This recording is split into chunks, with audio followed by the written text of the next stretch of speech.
ტელევიზიების ნაძირლობაზე ვილაპარაკოთ.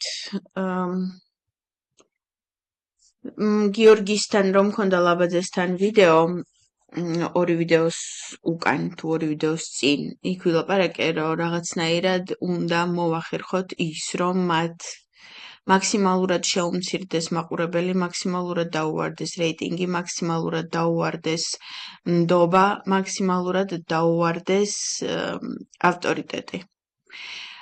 იმიტომ რომ რასაც ესენი აკეთებენ, უკვე ყველანაირ ზღვარს გადადის და ყველანაირი ფსკერი გახვრიტეს. მე ბოლოს ტელევიზიაში ვიყავი ალბათ 22 წელს. არა, 22-მდე. სანამ ჯერ კიდევ არ იყო ომი დაწყებული. 21 წლის ბოლო თვეები იყო, როდესაც ბოლოს ვიყავი ტელევიზიებში. პირველი საერთოდ მომენტი, როდესაც ტელევიზია დამჭირდა, იყო ის, რომ მე მქონდა პროტესტი პირადად ჩემით დაორგანიზებული და პირადად ჩემით დასრულებული 2019 წელს. ვაპროტესტებდი ოკუპირებული მოსახლეობისთვის გადმოსვლის საშუალების ჩაკეტვას, ანუ ჩვენ ვუკეტავდით და ხალხი იხრჩობოდა პირდაპირ მნიშვნელობით. ეს პროტესტი რომ დავიწყე რამოდენიმე თვე არ იყო იქამდე, ანუ ვერ გავახურე საკითხი იქამდე, რომ ტელევიზიაში საერთოდ მისვლის საბაბი მქონოდა, როდესაც გახურდა, მთავარმა საერთოდ უარი მითხრა და ამ თემაზე არასდროს არ მიმიშვა სალაპარაკოდ, მიმიშვა ფორმულამ, მიმიშვა ტევ-პირველმა, ოღონდ არა იმ ნაწილში, სადაც პოლიტიკაზე ლაპარაკობენ, არა საღამოს ნაწილებში, დილის ნაწილებში მხოლოდ. და ისეთ ნაკლებად ცხელ და ნაკლებად რეიტინგულ გადაცემებში. მაგრამ მიმიშვა მაინც, მთავარისგან განსხვავებით.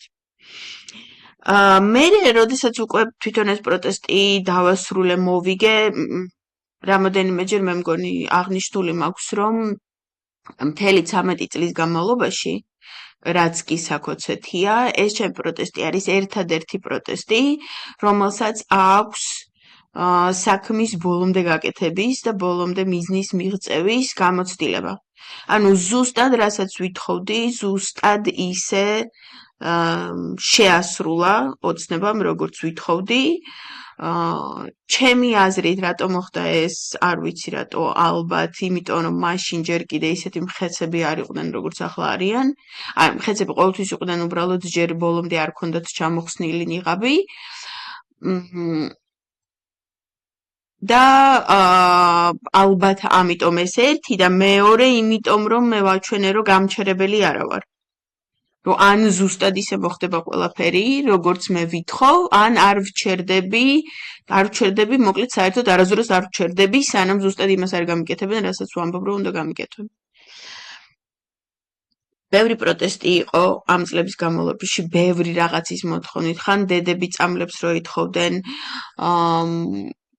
ის დაავადება რო აქვთ ბავშვებს, რო ვერ იზრდებიან სიმაღლეში, კიდურები რო არ ეზრდებათ, აი ამათი დედები რო ითხოვდნენ, იმათაც დაუთმეს რაღაცეები ოცნებას, ამიტომ ისინიც მოატყუეს გადააგდეს. ასეთი მოტყუებული და გადაგდებული ძალიან ბევრი პროტესტია, თითქმის ყველა.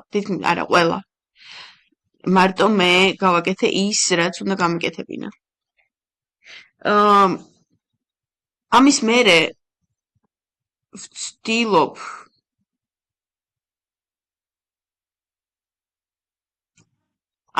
ვცდილობ რომ ეს გამოცდილება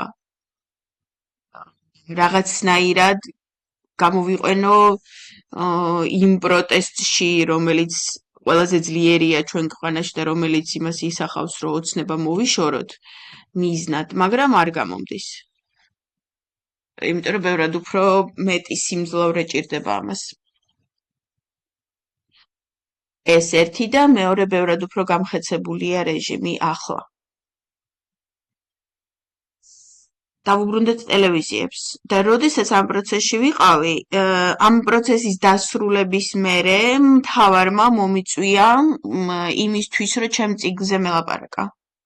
რადგან მე მთავრის ნაძირლობა უკვე გააზრებული მქონდა, არ მივდიოდი წიგნზე სალაპარაკოდაც კი, მე დავდგავ მანდარინზე სალაპარაკოდაც კი არ მივდიოდი.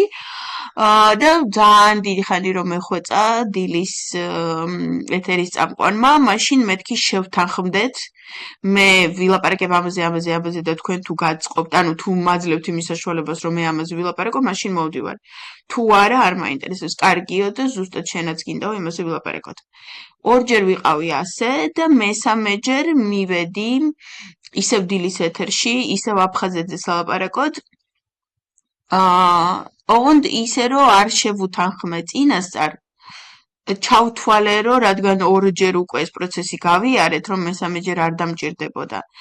და მერე აღმოჩნდა რომ მივედი უკვე გადაცემაში, რომ დღესო სხვა პროდიუსერი არისო, ის არაო, ვინც ჩვენს ეთერებში ადრე იყო და იმ პროდიუსერმა ძალიან მაგარი რაღაცა მოამზადაო, ძალიან მოგეწონებაო და აი სასწაულად საინტერესო გადაცემა გამოვაო, დარწმუნებულები ვართო და უცებ უშვებენ კადრებს იმაზე თუ როგორი დანგრეული და მიუხედავია აფხაზეთი. მე ძალიან არა აქტუალური მგონია იმაზე ლაპარაკი, რომ თურმე რატომ არის რუსულ ოკუპაციაში რაღაცა მიუხედავი, შენობები დანგრეული, ამას რატო არ აღადგენენ, ანუ ასეთი დებილური ლაპარაკი საერთოდ არაადეკვატური მგონია და ამაზე წუწუნიც არაადეკვატური მგონია. ჯერ ერთი იმიტომ, რომ რუსეთი არასდროს არაფერს არ აკეთებს, არასდროს არაფერს არ აშენებს, რუსეთმა მხოლოდ დანგრევა იცის, ეს ერთი და მეორე, საერთოდ არ მჭირდება იქ რუსის აშენებული არაფერი. იქ მე დავბრუნდები და მე ავაშენებ რაც საჭიროა იმას. და რო გაუშვეს ეს დანგრევაზე და ანუ ეგონათ რომ მე გავყვებოდი და იმაზე დავიწყებდი რომ წუხილს ხო ვაიმე ტყვარჩელი როგორი დანგრეულია დღემდე თითქოს გუშინ დასრულდა ომი რაღაცაზე ბოდვები და რო ვთქვი მეთქი რატო გიკვირთ რომ რუსულ ოკუპაციაში ასეთი მდგომარეობა, როდესაც ბიძინას საქართველოში არანაკლები საშინელებები ხდება მეთქი და უბრალოდ გათიშეს პირდაპირ ეთერი, როდესაც ეს ვთქვი. პირდაპირ ეთერი რო გათიშეს, მე რა თქმა უნდა ავდექი და წამოვედი და იმის მერე არც არავის მანდ არ დავუპატიჟებივარ და რომც დამპატიჟონ სავარაუდოდ არც მივალ.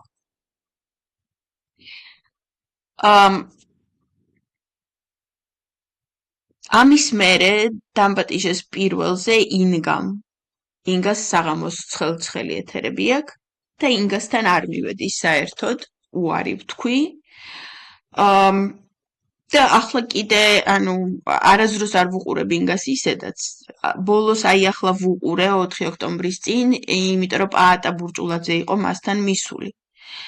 და ინგა ასე სვამს კითხვას. ანუ ხო, როდესაც რაღაც ნაძირლობას გააკეთებენ და ჩვენ რო ძალიან დავახურავთ და ამ ჩვენი დახურებით რო შეწუხდებიან, მერე გამოვარდებიან და ვაიმე რამ შეგაწუხათო და რამ გაგაბრაზათო, ჩვენი მოვალეობა არის კითხვის დასმაო.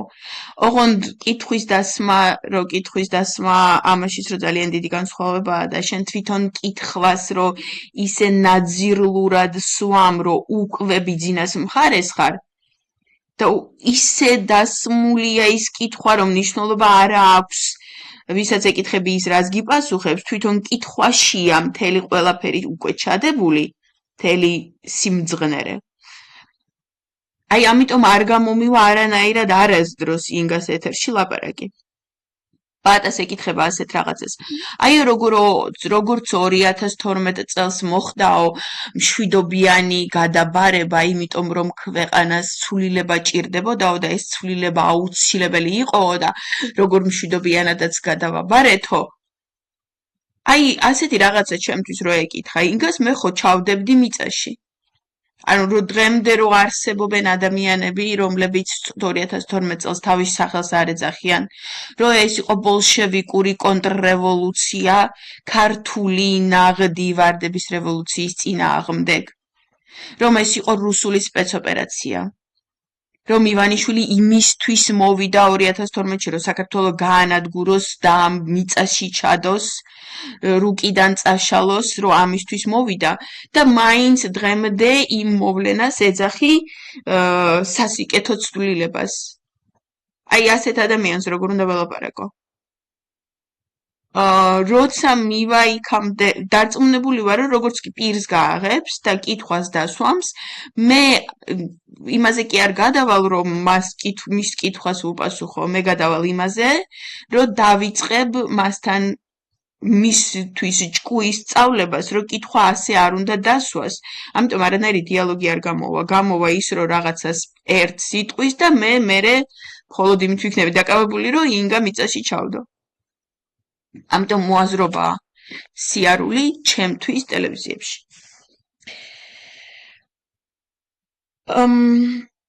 ახლა გადავიდეთ გარჩევა მოკლე რეპორტაჟი ავიღე პირველის ძალიან გრძელი რო არ გამოვიდეს გადაცემა. ვუყუროთ ამ მოკლე რეპორტაჟს ერთად და გავარჩიოთ ყველა მასში ჩადებული სინაძირლე.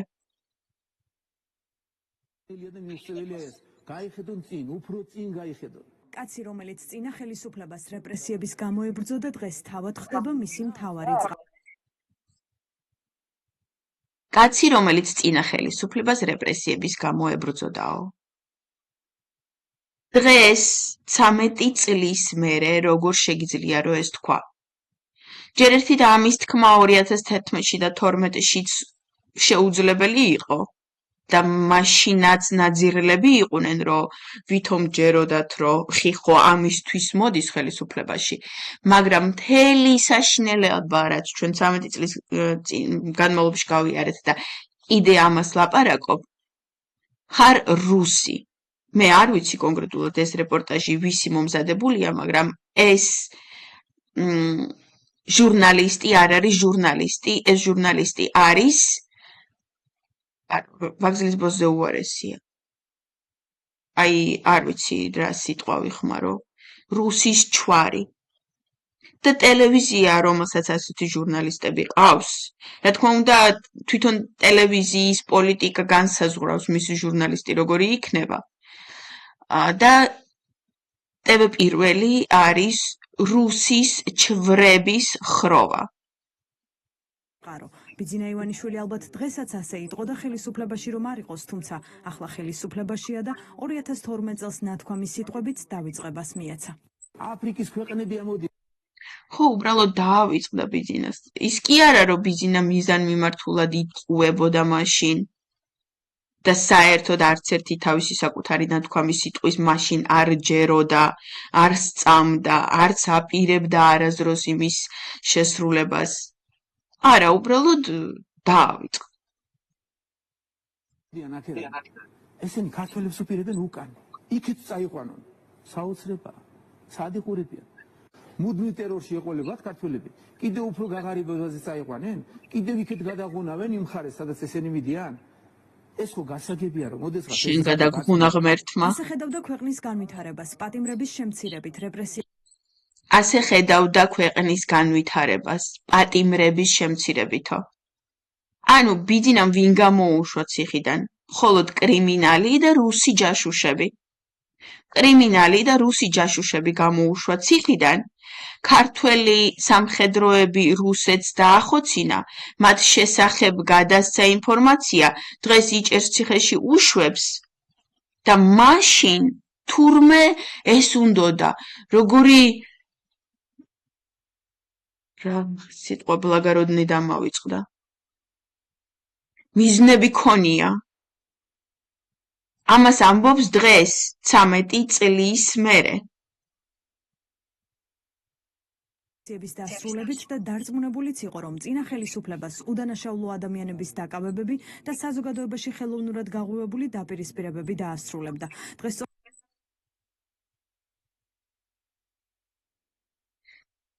საზოგადოებაში ხელოვნური დაპირისპირება არსებობდა თურმე მიშას დროს და ეს ხელოვნური დაპირისპირება რომ არ იყო ბუნებრივი და რომ ამის უკან ყველა ნაბიჯზე იდგა რუსეთი, TV პირველმა დღემდე არ იცის, ან არ იმჩნევს.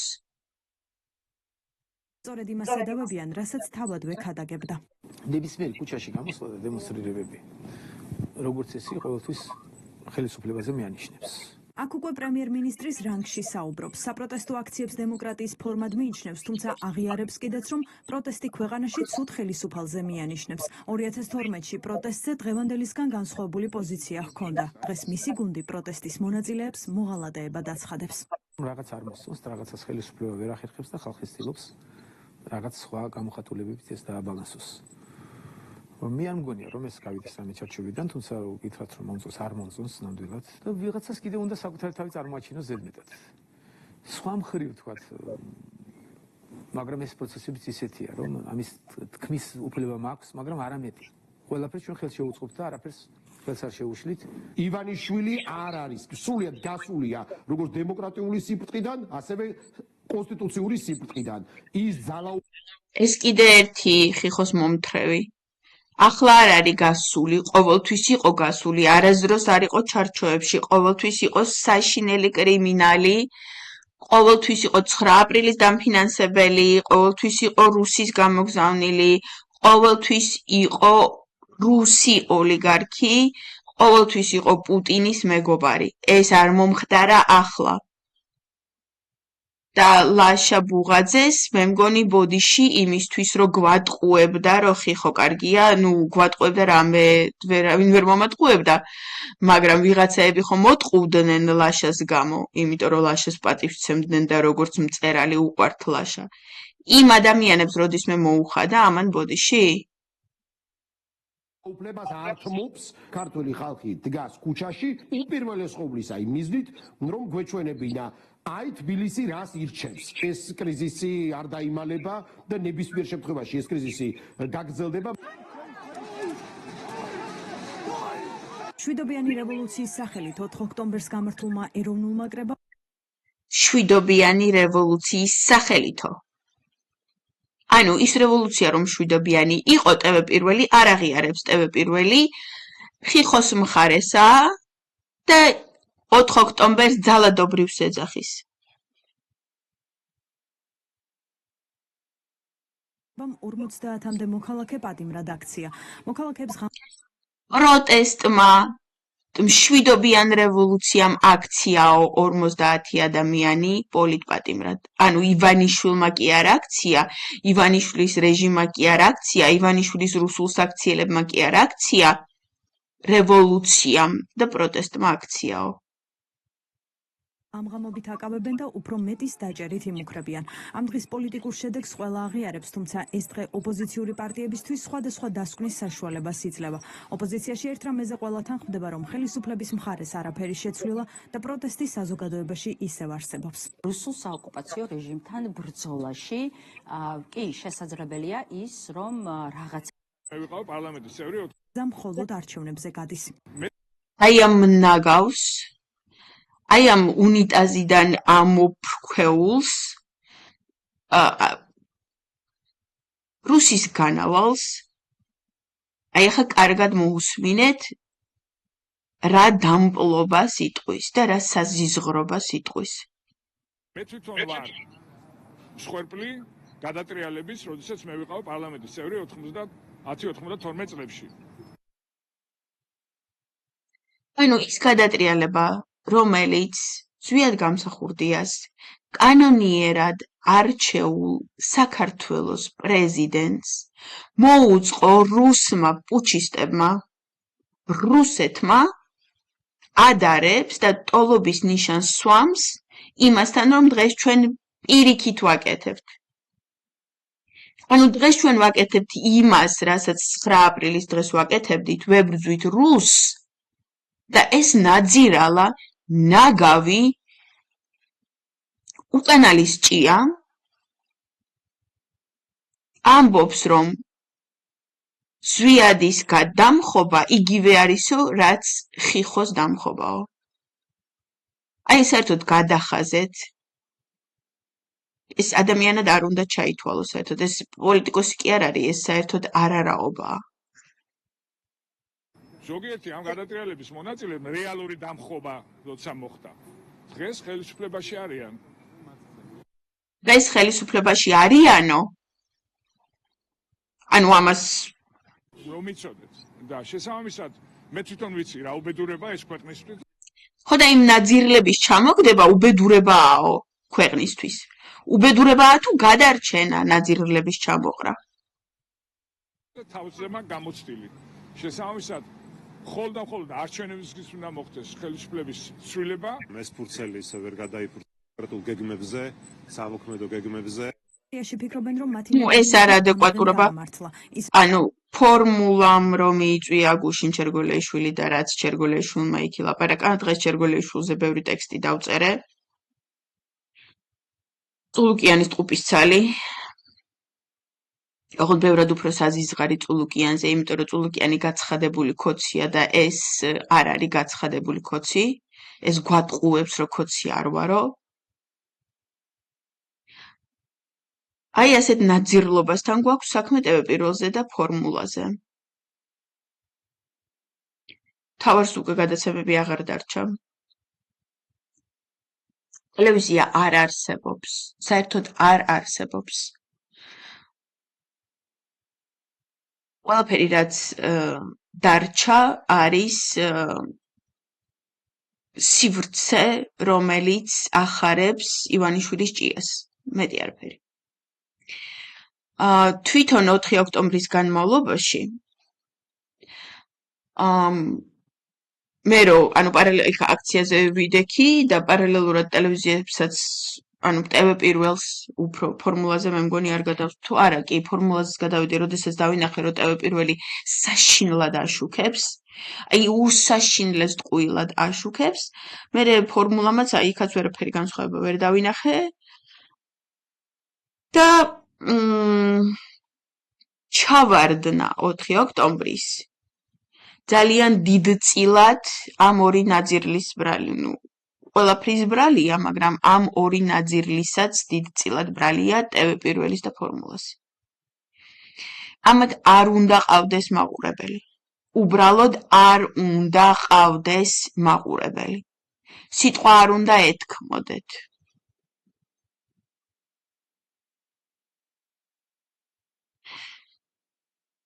ირაკლი ჭხვირკიას პოსტია, რომელიც დაიჭირეს 4 ოქტომბრის გამო.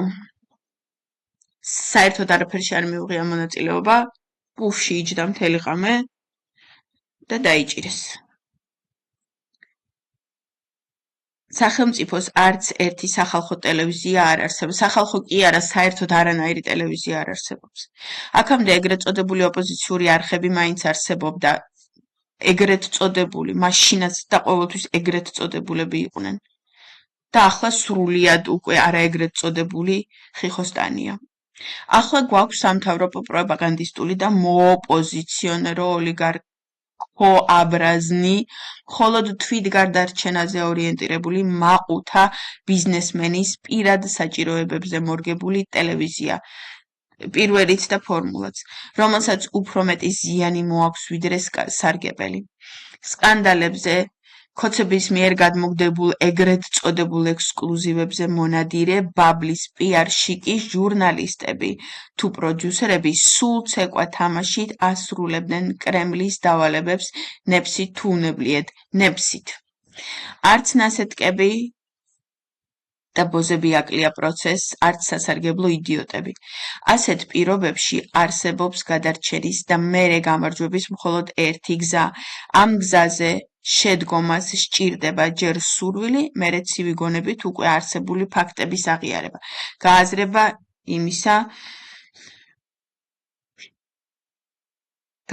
იმისა თუ რომელი მილი საიდან აპარებს და მერე უკვე სარეაბილიტაციო სამუშაოების დაგეგმა და განხორციელება.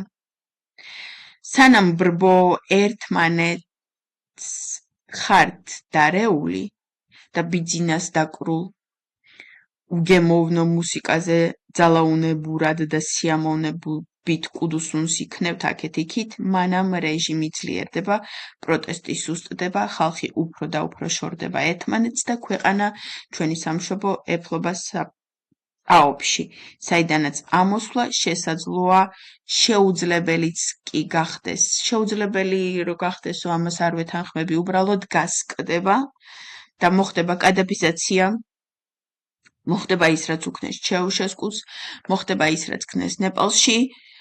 ჩვენ ალბათ არა გვაქვს სხვა გზა უკვე დარჩენილი და მარტო ეს დაგვრჩა, რომ აი ესე გასყდეს და ამოხეთქოს.